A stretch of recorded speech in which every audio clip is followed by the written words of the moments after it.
E aí pessoal, aqui é a Mi do blog recantodami.com e hoje eu trago para vocês uma vídeo resenha que fazia muito tempo que eu não fazia. Hoje nós vamos falar sobre O Desafio de Ferro, o primeiro livro da série Magisterium, escrito por Holly Black e Cassandra Clare. Uau, vejam só essa capa diva, muito linda.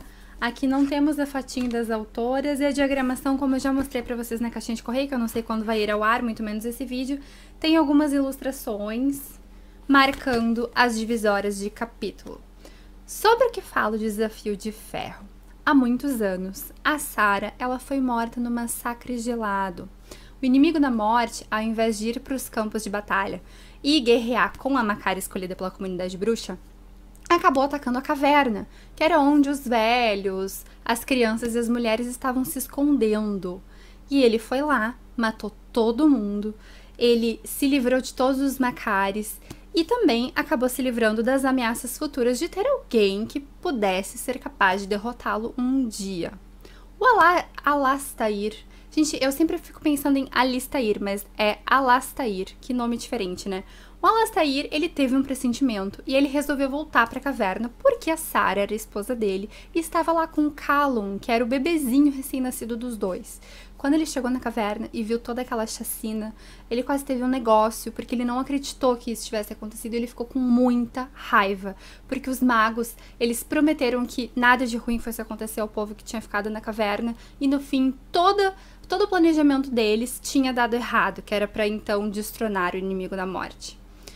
O Alastair escutou um chorinho no lugar e, procurando, encontrou o Callum caído embaixo do braço do tio dele, no caso do irmão da Sarah, com uma perninha quebrada.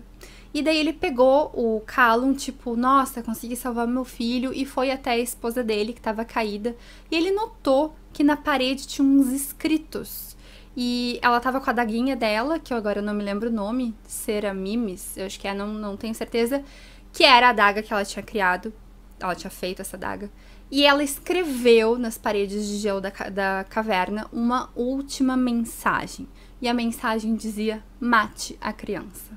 Imagine só o que o Alastair sentiu quando encontrou o filho vivo, um grande alívio, e depois a mensagem mate a criança. Ele não sabia o que fazer.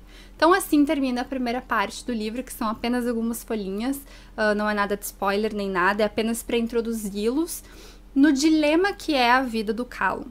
Porque quando a trama realmente se inicia, o Callum já tem 12 anos. Então assim, ele é um menino franzino, uma perna torta, cheia de pinos, porque depois de inúmeras cirurgias pelas quais ele passou, não conseguiram recuperar a perninha dele. Então ele anda todo mancando, ele não tem muita força naquela perna, que mal consegue sustentar o peso dele. Em razão disso, ele sofre muito bullying no colégio.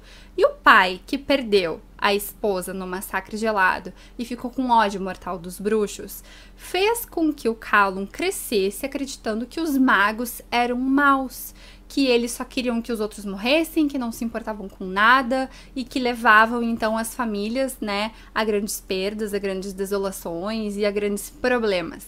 Então a magia era proibida dentro da casa do Callum. Apesar de ele ser um mago nato, porque ele era filho de magos, filho de bruxos, ele nunca soube desenvolver a magia dele. Mesmo que em situações mais arriscadas, mais drásticas, ela fluísse de dentro dele sem que ele conseguisse controlar.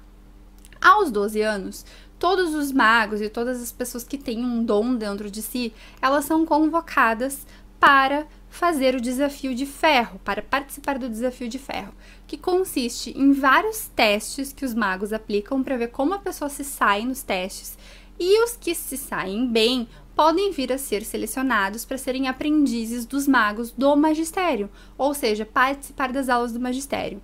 O magistério é como se fosse uma escola, que ela fica em dutos subterrâneos, é uma coisa bem sinistra, assim, o clima é bem sinistro. E as aulas, elas são muito diferentes, elas não são aulas, assim, normais, em classes de aula, com matérias pré-selecionadas, não.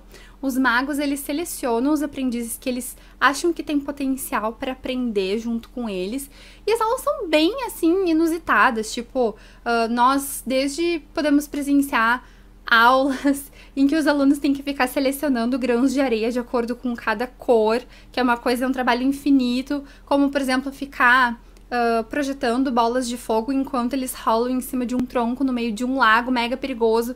É tudo muito mais intenso, tudo muito mais difícil e mais assustador, assim, não tem uma regra, tanto é que muitas crianças se machucam e eles parece que não se preocupam muito com isso e com riscos, assim, porque na verdade a grande intenção do magistério não é preparar os magos para serem grandes bruxos, é na verdade preservar a sociedade dos poderes deles, porque eles têm que ensinar esses magos a saberem controlar os poderes que eles têm para que eles não venham a se tornar uma ameaça para a sociedade. Pelo que deu a entender, as pessoas sabem que existem magos, bruxos e etc. por aí. E outra coisa que eu achei bem interessante dessas aulas do magistério é que os magos ou os bruxos ou os aprendizes, eles não usam varinhas, eles não entoam assim, magia e feitiços. Não, eles aprendem a controlar os 5 elementos da natureza e o próprio poder que flui dentro de si. E isso eu achei muito legal.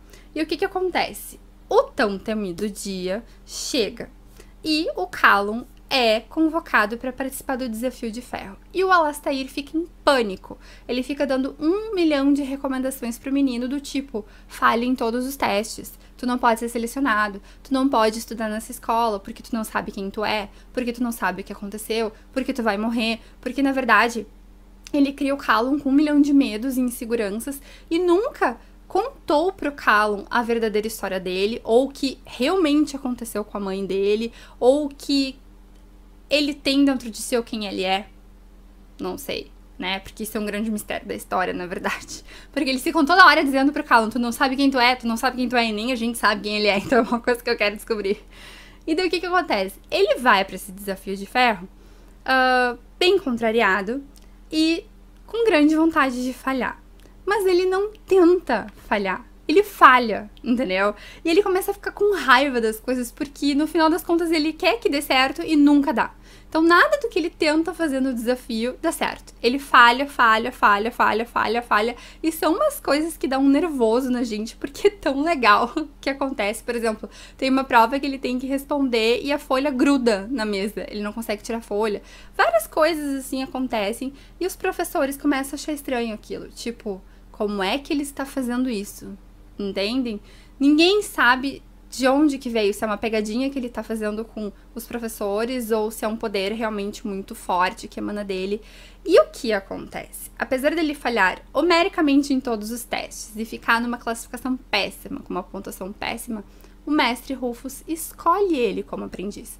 E o Alastair surta, o Alastair tenta fugir com ele dentro do local onde estavam realizando os testes. Todos os magos o impedem, porque um aprendiz não pode deixar de aceitar o seu chamado. Ele é obrigado a ir para o magistério, nem que seja por um único ano.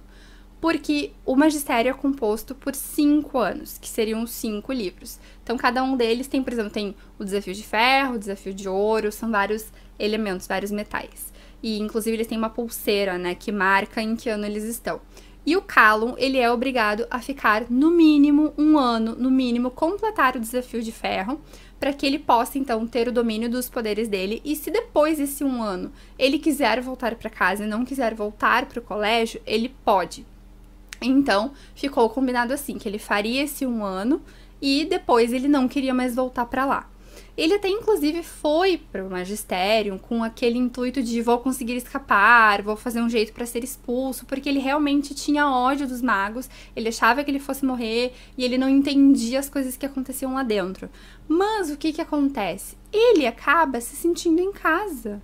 Ele vê que as pessoas lá não tratam ele mal, que inclusive ele tem muitos poderes mais do que vários outros colegas, e ele percebe que ele pode ser bom numa coisa, pelo menos pela primeira vez na vida. E a classe dele, que são os aprendizes do mestre Rufus, é composta pela Tamara e pelo Aaron. E eles acabam tendo que se envolver, inclusive dormem no mesmo dormitório e acabam se tornando amigos. E o Callum descobre o verdadeiro significado da amizade. Então ele começa a repensar tudo que o pai dele tinha ensinado pra ele. Ele começa a escutar muitas coisas lá dentro. Ele começa a juntar 1 mais 1. E ele já não sabe mais o que ele quer fazer da vida. E isso mexe muito com o menino. Eu gostei muito dos personagens. O Callum, ele é muito sarcástico e ele é muito agressivo em algumas coisas. Ele tem uma raiva muito forte dentro de si que faz ele ser um personagem bem único, assim. A Tamara também me chamou a atenção porque ela tem uma postura mais fria, mais rígida, em função muito das aparências que os pais dela querem que ela mantenha, mas ela acaba florescendo ali dentro, que eu achei bem legal. O Aaron, por sua vez, ele não me chamou a atenção. Eu achei ele tão... blé. Sei lá, não consegui gostar do Aaron. Mas enfim, o final desse livro é tipo, eu quis jogar ele pela janela, não no sentido ruim, mas aconteceram tantas coisas, foi tão eletrizante, eu fiquei tão enlouquecida. E aconteceu uma coisa especificamente no final, que eu acho que as autoras estão tirando uma onda com a nossa cara. Eu não consigo acreditar que é verdade, porque esse tipo de narrativa desse livro não é aquele narrador que é o narrador, eu acho que fala 100% a verdade. Eu acho que ele consegue esconder algumas coisas da gente. Então, eu acho que propositalmente as autoras fizeram uma coisa assim pro final, pra deixar a gente com a pulga atrás da orelha. Mas, na verdade, eu acho que elas vão acabar revelando alguma outra coisa pra gente no segundo livro. Não sei. Isso é uma teoria minha, teoria da conspiração, pelo simples fato de que eu não aceitei o final, que eu queria que ele tivesse sido diferente, mas mesmo assim não desmerece a obra, porque ela é muito boa.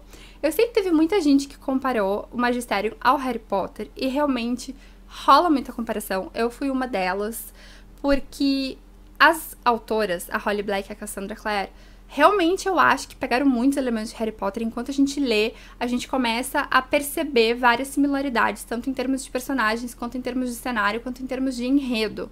Sim, rola muita coisa parecida entre Magisterium e Harry Potter.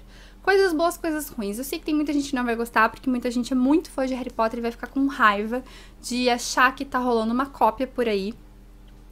Em outro aspecto, é legal porque quem é fã de Harry Potter e sente muita falta de Harry Potter pela autora nunca mais ter escrito livros nesse assunto, vai achar super legal, entendeu? Então, é legal a gente poder recuperar aquela coisa da magia, aquela coisa do sobrenatural, da fantasia no infanto-juvenil, assim. Eu fiquei bem deslumbrada com esse livro, eu gostei bastante. A narrativa dele, se não me engano, ele é em terceira pessoa. Eu acho que é. Eu não me recordo agora, porque faz um tempinho que eu li. Eu acabei lendo em e-book logo no lançamento, porque eu não aguentei a chegada do livro impresso. Eu precisava demais ler o Desafio de Ferro.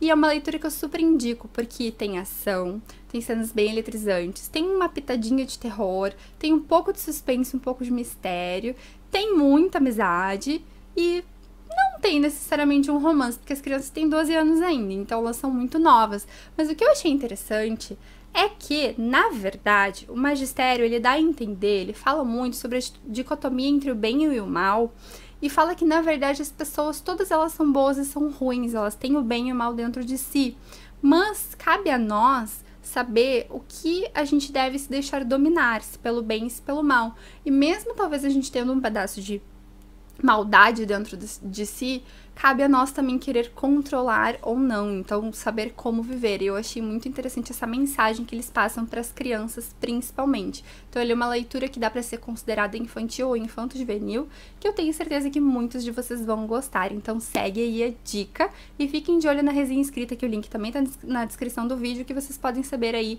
um pouquinho mais sobre o que eu achei da obra. Tá bom, gente? Essa foi a resenha de hoje, espero que vocês tenham gostado. Se tiverem gostado, não esqueçam de clicar em gostei, favoritem o vídeo, ajudem compartilhando nas redes sociais e inscrevam-se no canal caso não estejam inscritos e fiquem de olho na próxima vídeo resenha. Grande beijo pra vocês e tchau, tchau!